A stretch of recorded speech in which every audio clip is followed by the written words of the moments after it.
This is a new ministry which is just starting.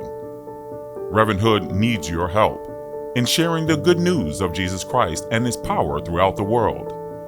If you would be so kind as to send a donation to Nicholas Hood III Ministries of any amount, Reverend Hood will send you a free, complimentary copy of his book of original personal prayers and beautiful photographs entitled The Test, The Strength, The Endurance, and The Way Out.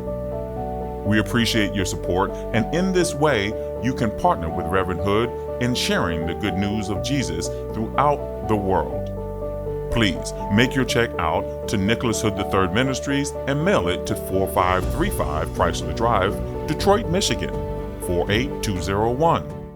Welcome to Nicholas Hood III Ministries, a ministry of hope, spiritual inspiration, personal power guided by Christian love. May the power of God's Holy Spirit fall upon you as you sit back and enjoy today's program.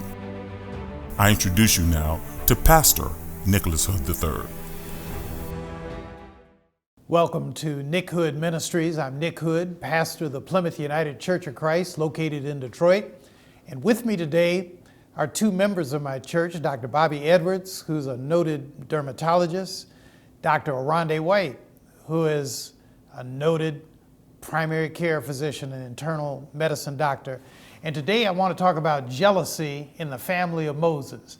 I don't know if anybody looking at this program ever has had to deal with jealousy, and worse, jealousy in the family. I want you to think about it. Open up your Bible, look to Numbers chapter 12, and we'll be back in just a few moments. This is a new ministry which is just starting. Reverend Hood needs your help in sharing the good news of Jesus Christ and His power throughout the world. If you would be so kind as to send a donation to Nicholas Hood III Ministries of any amount, Reverend Hood will send you a free, complimentary copy of his book of original personal prayers and beautiful photographs entitled The Test, The Strength, The Endurance, and The Way Out. We appreciate your support, and in this way, you can partner with Reverend Hood in sharing the good news of Jesus throughout the world. Please make your check out to Nicholas Hood III Ministries and mail it to 4535 Chrysler Drive, Detroit, Michigan, 48201. Friends, again, we have with me Dr. Bobby Edwards, a dermatologist, and we have next to her Dr. Arande White. Welcome. Thank you for joining me today on this program. Today I want to talk about jealousy, and jealousy in the Bible, from the story of Moses with his older sister Miriam and brother Aaron. And I want you, the two of you, just to bear with me for a minute. I'm going to tell the story, and then I want to come back to you because there's a medical occurrence that happens because of jealousy. We'll be right back with the two of you. But first of all, I want to tell the story. In Numbers 12, it talks about Moses. And he's out there, he's gone up to Mount Sinai with his, by himself. Maybe he has a servant, and I think Joshua's with him. But his sister Miriam and brother Aaron remained with the people. And Moses is up on Mount Sinai for so long, they begin to wonder whether or not he's, ever going to come down. And while he's up there, the people go buck wild. And they start, frolicking around a golden calf. And Moses gets mad. But he's up on Mount Sinai. And in 2018, I led a delegation from our church to Israel. And we took a side trip to Mount Sinai. And I walked up there. Oh, we all did. Maybe a couple people stayed back, but most of us did that walk. We went early in the morning so we could watch the sun rising. And it's a desolate place. There's not a lot of vegetation up there, but so I could only imagine what Moses was going through. But while he's up on Mount Sinai, his sister Miriam who the Bible describes as one of 7 female prophetess. She's a prophetess. And Miriam and brother Aaron begin to talk among themselves. And they raise the question, does God only speak through Moses? You know, God speaks through us too. And when Moses comes down from Mount Sinai, his brother and his sister are grumbling. The people are going buck wild. And the Lord talks to Moses and to Aaron and to Miriam and says, come with me to the tent of meeting. And the tent of meeting is a huge tent outside of where everybody else was. They go to the tent of meeting.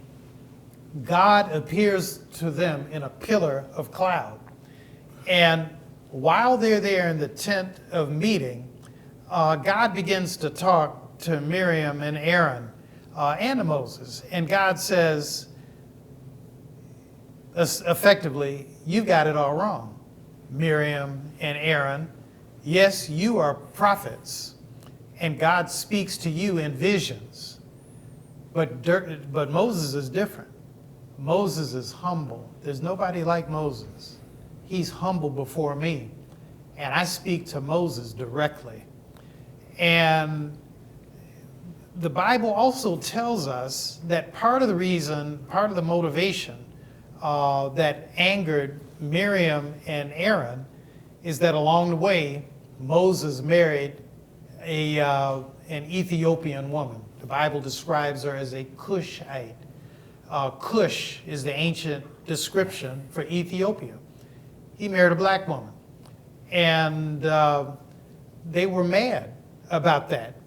And, you know, some people say God has a funny sense of humor. God was so upset with Miriam and Aaron that they had taken exception to Moses, that the Bible says that God struck Miriam with leprosy. She came down with leprosy. And it's only with the pleading of Moses that God eventually relents and the leprosy is taken away. But I think it's so interesting that Miriam and Aaron are upset because Moses has married an African woman. And they're so upset, and maybe obsessed about color, that God afflicts Miriam with leprosy, and the Bible says she became white all over, which eventually God takes away. But that's our starting point for today, the jealousy of this brother and sister. And we'll come back to them, but maybe there's somebody who did not see our program last week. Dr. Edwards, you're a dermatologist. Can you explain for the audience again, what is leprosy? And is it treatable? And how is it treated? Absolutely. So leprosy is a bacterial infection that affects the skin and the eyes and the nerves. And on skin, it makes light colored patches. So if she was all over, she was one big patch. And the severity of the skin lesions can vary based on the type of leprosy that a person has contracted. It can be just patches, or it can be big ulcers.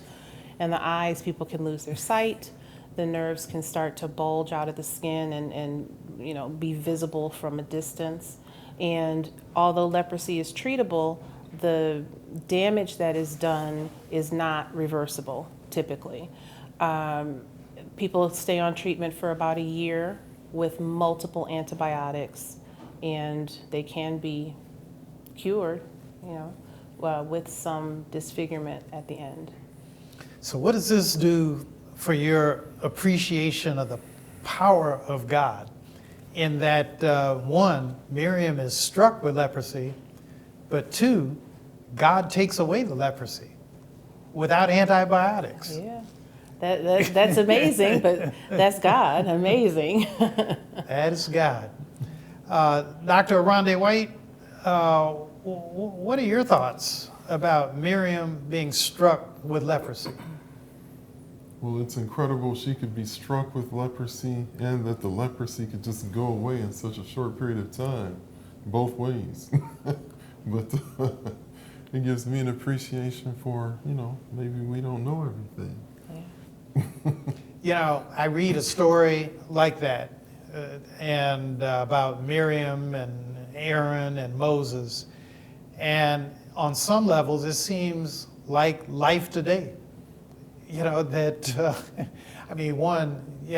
jealous of their brother. And we're going to take a break in just a moment. But when we come back, I want to come back to this conversation about jealousy and how it appears to me from my reading of the Bible that it is the jealousy of Miriam and Aaron that causes Miriam to get sick. And I want the two of you to think about that. And when we come back, I'm going to ask you about psychosomatic illnesses and maybe just illnesses that are a product of our own internal emotions. But we got to take a break. Folks, we're going to be right back. Call a friend. Tell them I've got two very highly trained doctors with me today, and we're talking about diseases of the skin and how God can take away the disease. We'll be right back. This is a new ministry which is just starting. Reverend Hood needs your help in sharing the good news of Jesus Christ and his power throughout the world. If you would be so kind as to send a donation to Nicholas Hood III Ministries of any amount, Reverend Hood will send you a free complimentary copy of his book of original personal prayers and beautiful photographs entitled The Test, The Strength, The Endurance, and The Way Out. We appreciate your support, and in this way, you can partner with Reverend Hood in sharing the good news of Jesus throughout the world. Please make your check out to Nicholas Hood III Ministries and mail it to 4535 Chrysler Drive, Detroit, Michigan, 48201. I'm Nick Hood, and thanks for watching the program today. With me are Dr. Bobby Edwards, a dermatologist, Dr. Arande White, an internal medicine doctor, and we're talking about jealousy in the family of Moses. And isn't that something? Moses arguably is, one of the greatest figures of all time in the Bible. But even in his household, you had jealousy. And I can see why they might have had it. God speaks directly to Moses, but Moses is described as one who he's slow of speech. He doesn't have great oratory. And so God says, well, tell your brother Aaron. Aaron can speak for you. And to the people who are listening, they may think that maybe it's Aaron who's coming up with all the words himself. Miriam is a prophetess. When they cross the Red Sea, it's Miriam who leads the whole people in singing songs of praise to God. But Moses, in a quiet, humble way, has a special relationship with God. And his brother and his sister know that. And they begin to grumble, saying, does God only speak through Moses? So I want to pick up where we left off. And Dr. Arande White and Dr. Edwards, but we'll start with you, Dr. White. Do you ever come across patients who you might perceive have a negative attitude that's made them sick? And if so, what do you do with that? Yes. I come across, patients on a regular basis who have a negative attitude. And in that situation, you try to meet them where they are, and you try to be as positive as possible, try to remain constructive. But I just don't let it really, take me too far off course. What I do is I sort of steer the doctor-patient interaction in a way to try to make it as beneficial as possible and to try to accomplish something beneficial, which is to try to arrive at a diagnosis and treatment which may benefit this patient as much as possible. So it sounds like you're saying that as a medical doctor, you almost have to look beyond the obvious. I mean, the patient is there with you, but if they bring negativity, then you try to channel things in a positive direction with your diagnosis Yes. and treatment plans. Yes, but usually before I get to the diagnosis and treatment plans, a lot of times you can help diffuse a lot of the negativity simply by acknowledging the way the patient is feeling, letting them express themselves as to why the way they feel that they feel, and then trying to steer it in a positive direction of trying to look at the upside of things and then steer it more towards a therapeutic situation. But a lot of times it's simply acknowledging a person's, their state, where they're at, and, displaying some level of empathy as to understanding how a person may be where they're at this particular time. A lot of times that helps steer the situation in a more positive focus. But one of the worst things you can do is to basically ignore a patient in that state, because then they feel like you're not listening to them. And that really can have a very negative impact on the entire experience. When they feel like they're being listened to, that's 50% of the battle. And then you can sort of help steer things in a more constructive fashion. Dr. Edwards, how about you? In your practice, what do you do when you're confronted with a patient who's just filled with a lot of negativity, maybe even jealousy? Yeah, I think in derm, that is a particular problem because the skin is visible. So on top of however they may be feeling physically, there's a visible component that just increases the anxiety. You know, if you go outside, you can't wear what you want, or someone's looking, or you feel self-conscious. And so empathy is the same, that's the word that I would use as well, just like Dr. White said.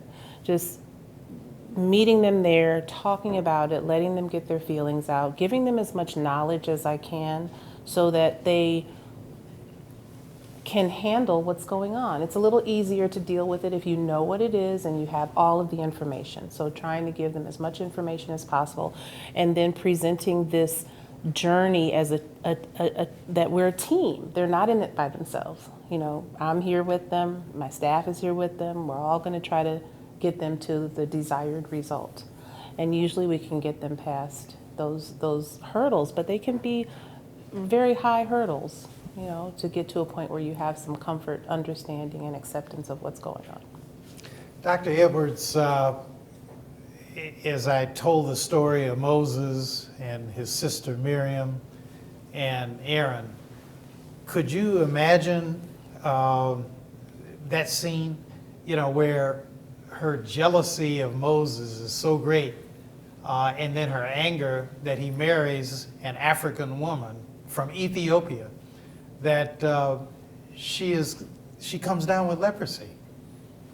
I mean, does sickness happen sometimes like that? I would imagine that it does. I don't know that we have put all of those blocks in a line that we can, directly see these things happen and prove that it happens that way. But I'm sure that Dr. White would, I shouldn't put that word in your mouth, but I certainly have seen things that I think are a manifestation of negative energy. Yeah.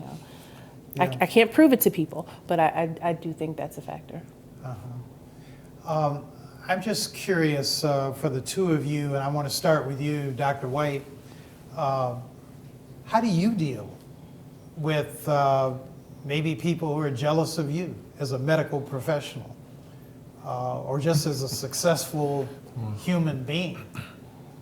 How do you deal with that on a personal level so you don't come down with leprosy? Well, I mean, the way that I deal with it is I don't focus on it. What I do is I focus on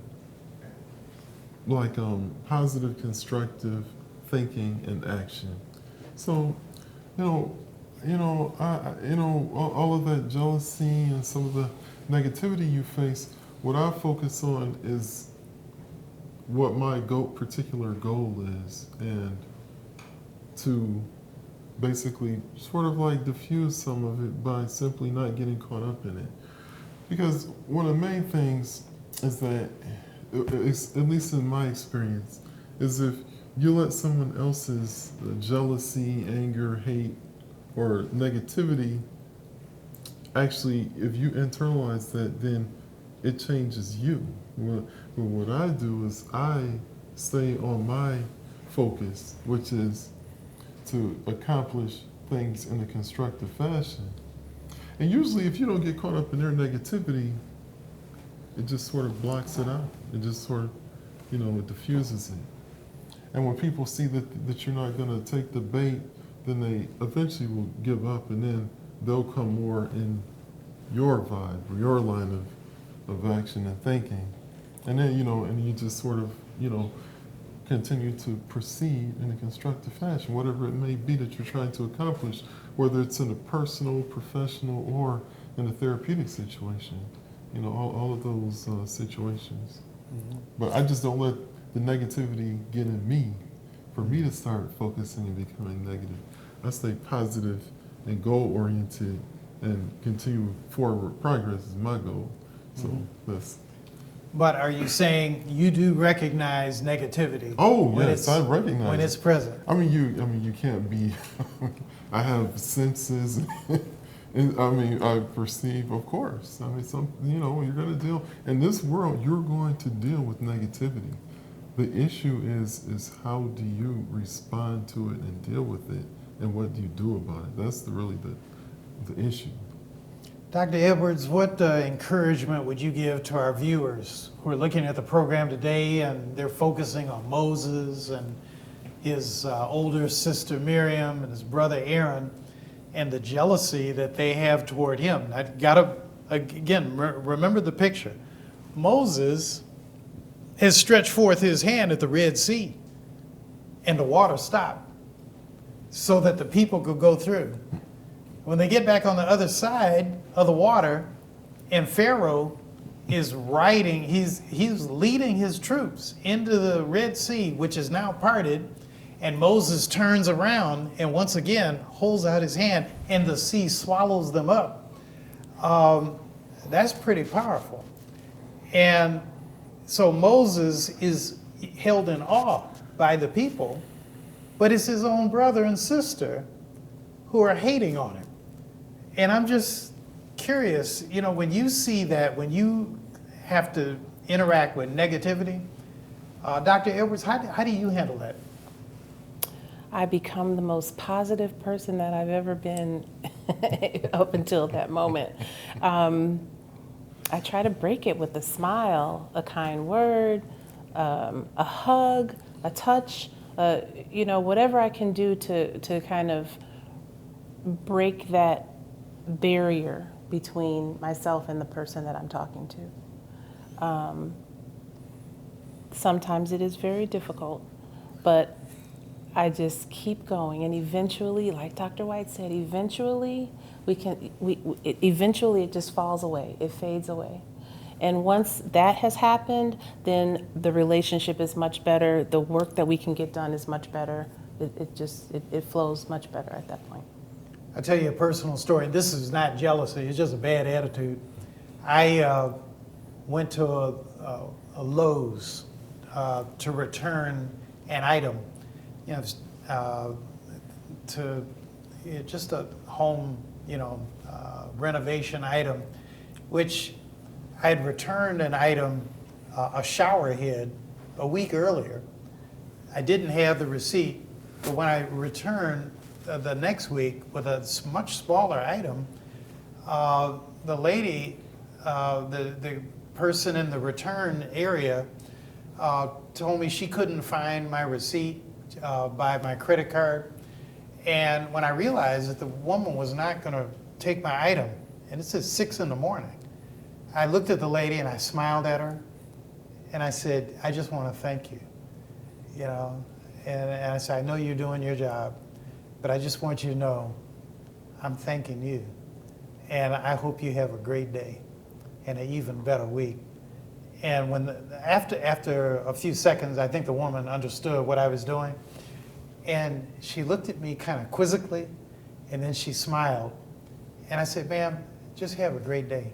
It's going to be great, you know. And I'm listening to the two of you. In my own way, what I'm trying to say is I try to channel positivity. You know, I don't want somebody else's negativity to ruin my day and ruin my week. And sometimes in life, I think we just have to be the initiator. And I think it's interesting that the two of you are medical doctors, that in your own lives, it sounds like you were initiating positivity. And in the case of Moses, Moses is not letting the negativity of Aaron or Miriam really mess him up. We're about out of time here, but I really want to thank the two of you for taking your time to be with me on the show.